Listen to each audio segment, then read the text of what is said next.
Hello, my name is Ariana Rios, and today I'll be talking about online learning resolutions. Today, my persuasive speech will be about online school and how it has affected many students' educations and lives, and ways we can help resolve or limit some of the problems they are facing. In the beginning of March, we would have never thought that we would be learning online. Our world has been going through a terrible time due to an illness called COVID-19.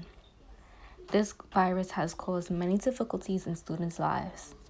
There are little things that can help a student succeed and become better at learning through an electronic device. COVID-19 has forced colleges and schools to teach and learn online to limit the amount of interactions with people.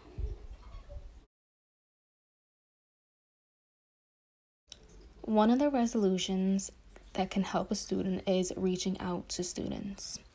Online learning has been tough for many students and teachers. We had to transition from in-person learning and engaging with others to now learning through electronic devices to limit the amount of interactions with people in order to slow the spread of the virus. Students have had a difficult time learning online due to the fact of lack of communication and limited resources. As a college student, I got to witness what it was like to go to school online during this time. Some professors did not really care for their students and did not give them the benefit of the doubt during this time. But some professors did care. They checked on their students at the beginning of every class session, which is nice because it shows that they are caring for how their students are feeling during this time and how this might affect their work in their classes. Another resolution could be loaning out campuses electronics. Many students are facing challenges with lack of resources. Students rely on their campuses to get a lot of the work done, such as using their computers. Some students are not as fortunate to have their own electronics, and this became a big problem once we switched to online learning. A way this could be resolved is by campuses loaning out their computers. Appointments can be scheduled for a pickup date, and they can scan the student's ID so they can keep track of who has what device. This is a simple resolution to lack of resources. At my old college, this was one advantage they had for students.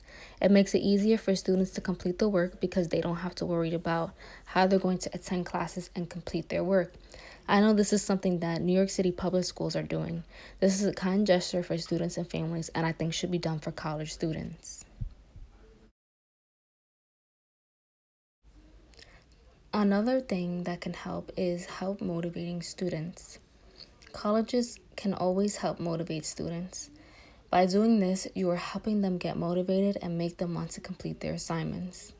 Ways this can be done is by providing timely, helpful feedback on students' work, responding to their questions within 24 hours, and creating a weekly message through email or during your meeting session to get them more involved. There's so much that can be done to help students become motivated. It's not only the students that need to be encouraged, but it's also the teacher's job to encourage students to want to do the work and better themselves. A lot of us are going through a tough time right now and are dealing with many other things other than school.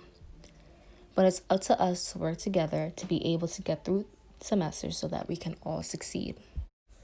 In the article, A Generation Defined by the Pandemic by Greta Anderson talks about students' experiences during the fall semester while dealing with the coronavirus pandemic, found that stress, anxiety, and loneliness was the biggest concern. A survey was done at Stanford University asking students what was the biggest challenge they are facing right now. Studies show that most of the problems students are facing were stress, anxiety, and loneliness, with a percentage of 44%. Secondly, it was keeping up with their schoolwork at 21%. And thirdly, having space for studying and getting their work done at 14%. The rest are below 5%.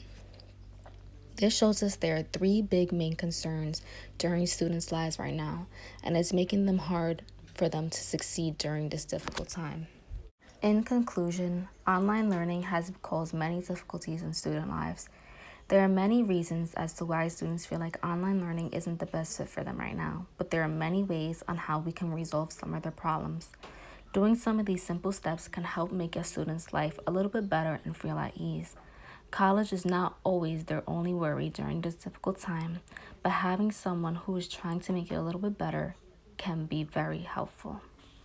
Thank you for listening to my presentation.